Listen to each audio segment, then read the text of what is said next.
Hello everyone, welcome back to my channel. I'm Valerie with Hugs and Stitches, and today, if you're interested, I'm going to show you how to make this adorable Valentine's Day patchwork pillow.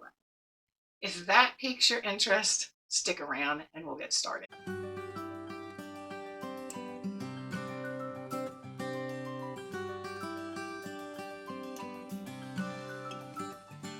So this pillow you can make in so many different ways, but I'm gonna just make a similar pillow to this. But I think it would also be cute if you made kind of a cream or white background and did the hearts patchwork. Um, and you can make the hearts a lot smaller too, so it wouldn't take up as much room on the pillow. There's hundreds of variations and you can be as creative as you would like to be. This pillow I made with a zipper, and I think the one that I'm going to make now, I'm going to show you, I'm going to make it with an envelope back. This has 5 squares by 8, and I made these squares 3 inches. So you can make them smaller or larger if you would like to. But I thought the 3 inches showed enough variation without it being too tedious with the smaller ones. But I think a 2-inch would be really cute too. I just made a template of a heart that I liked. You can do that with any heart-shaped item that you have. And I would definitely recommend making a template, folding it in half so that both sides are even with each other. The first thing that I'm going to do is decide what size I wanted. Now this is a 12 by 20 inch pillow form, and that's the size that I'm going to make again today. But you can make a 12-inch square or 18-inch square or 20-inch square and just put one big part in it. But I'm going to go ahead and make another one of these 20 by 12s. I'm going to set that pillow aside, and I have cut out a bunch of 3-inch squares already because of the first pillow that I made.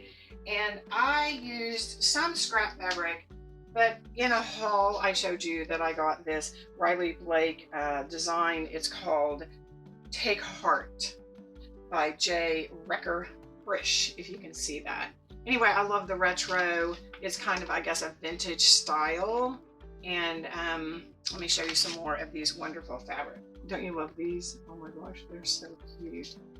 But it reminds me just of the old Valentine candies. So it has pinks, reds, and it has some writing on these that you can see. It's scripture. Love that.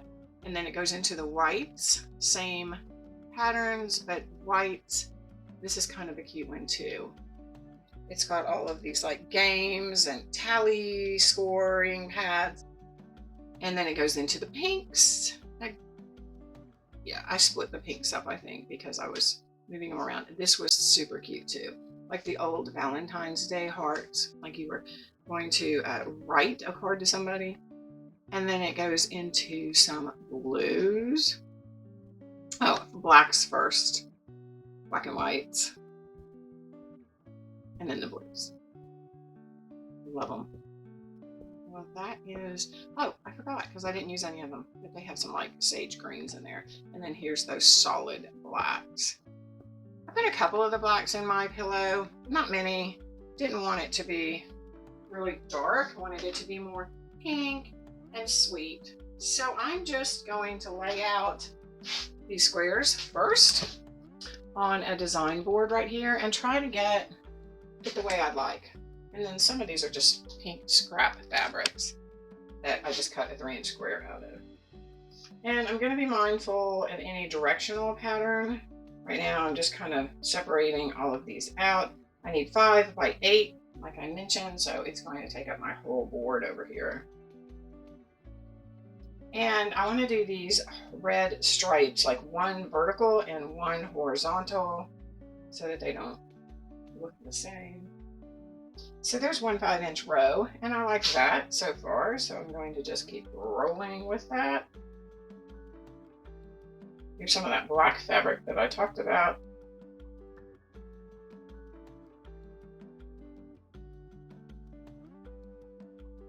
Oh, and here's my cuties right there. So I'm going to try not to put them right in the way of the hearts. So I don't want to cover them up completely. Okay, well, I guess that's good. And then I'm going to sew my rows together and make one solid piece. And I like to quilt it. Now on this one you can see that I didn't want to take away from the patchwork, so I just quilted it on the edge, but it makes it so much more soft. And then I quilted these parts just with a small, like 3/4 inch quilting. I think I like that. I left that with a raw edge so you can see the quilting underneath it, and I liked that too. So I think I'll do all of that again. So I'm going to get some batting out in a minute after I put all these rows together. So I will see you in a minute. So I stacked up my rows, and then I used my new alpha clippy to designate which row that I'm working on. So I'm going to come over to the sewing machine, put my 1/4 inch down, and be mindful of the direction. You have directional fabric. Row 1. This is going to be my row 2.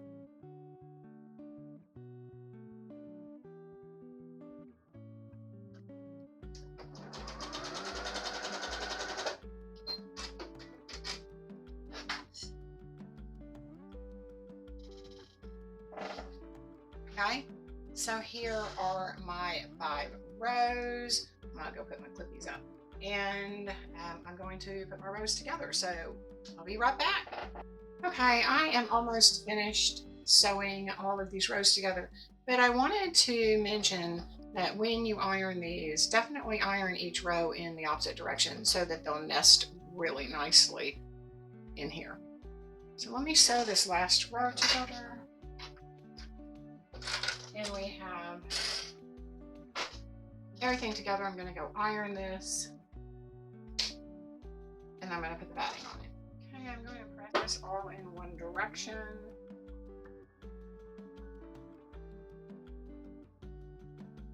All right, and I'm going to get my batting for this.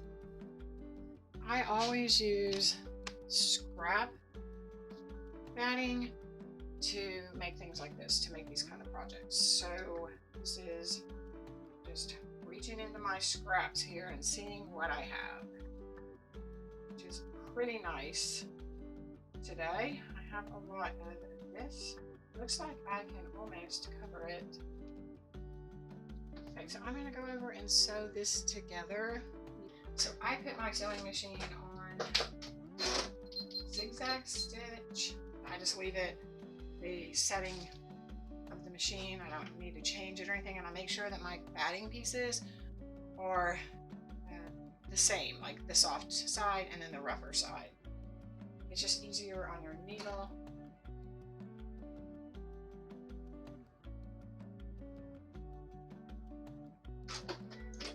Alright, so I have one nice big piece. I'll make sure I remember to put it, turn it off my zigzag stitch. Okay, so I'm gonna quilt this and we'll be done with the front. So I am just going to sew on the side of each one of these. I'm going to change my stitch length to 3, and I'm just going to sew the batting on to the right of each one of these squares.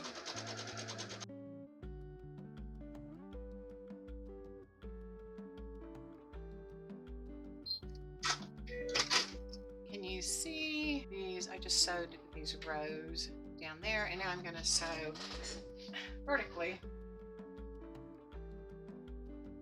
So that is all the quilting that I'm going to do for this.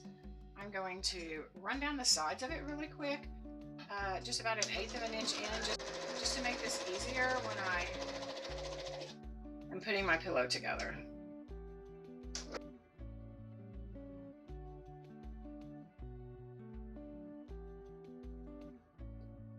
I'm going to go trim this up, and then the next thing I'm going to do is make my 3 hearts. Okay, I have some scrap white fabric right here that I'm going to use. I'm going to try to make all 3 of them at the same time. This is the template that I've been using. It is a 5-inch transparent part. So I'm just going to put that on here and draw around it.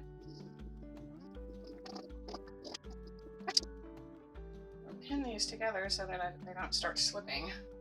So I'm just going to take my ruler here and make a mark on how I want to do this, and I'm just going to, it doesn't really matter, I'm just going to random.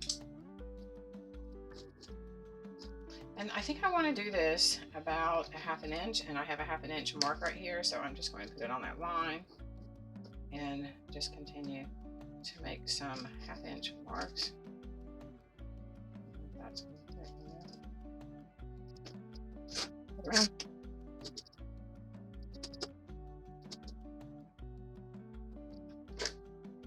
Then I'm going to take that line and make sure that these are straight and do the same exact thing.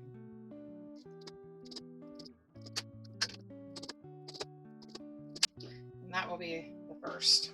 We'll just repeat on the next two.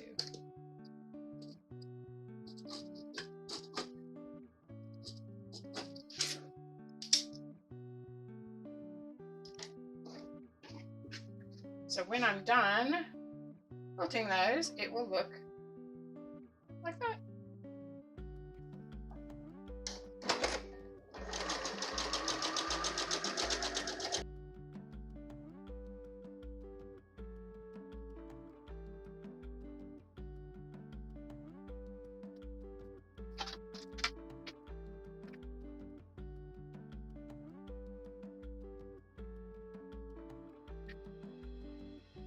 So I lost the footage for the end of this pillow. So I am just going to verbally tell you what ended up happening. So this is the backing. And the only part that I lost was I pieced this back together. And of course you can just use one solid fabric like this I did. And I put a zipper in it. And that was super easy because I just, I just sewed this side on, top stitched it, sewed the other side on, top stitched it, and then I just flipped it around and right sides to right sides, and I sewed a 1/4 inch seam, and then I used pinking shears on the inside. I can show you right here. I always use pinking shears to just to make sure that it doesn't fray. And I was mentioning to be mindful that your zipper pulls down so that it doesn't sit on the top of your pillow. That wouldn't be pretty. You want it to be down here where it's hidden. Once I trimmed the inside with my pinking shears, I just flipped it out and poked the corners out and stuffed it with my pillow form. So that is the quick part of this, and this is how it turned out. I think it's adorable. I love the patchwork and the quilted hearts. Of course, you could, do 1,000 different variations of this. This just added a little bit of color to it. And these are both of them together. So you can gift this to somebody for Valentine's Day, or you can make it for your own decor. And you could, of course, just use the pillow form and make different variations of the cover so that you can swap them out for different times of the year, like maybe a Valentine's Day one, or maybe a 4th of July one, or maybe a Christmas one, or something like that, so that you can, it's very frugal to use the same pillow form and to make different covers. All right. Well, I hope you enjoyed this, and I will see you on the next video. God bless you all.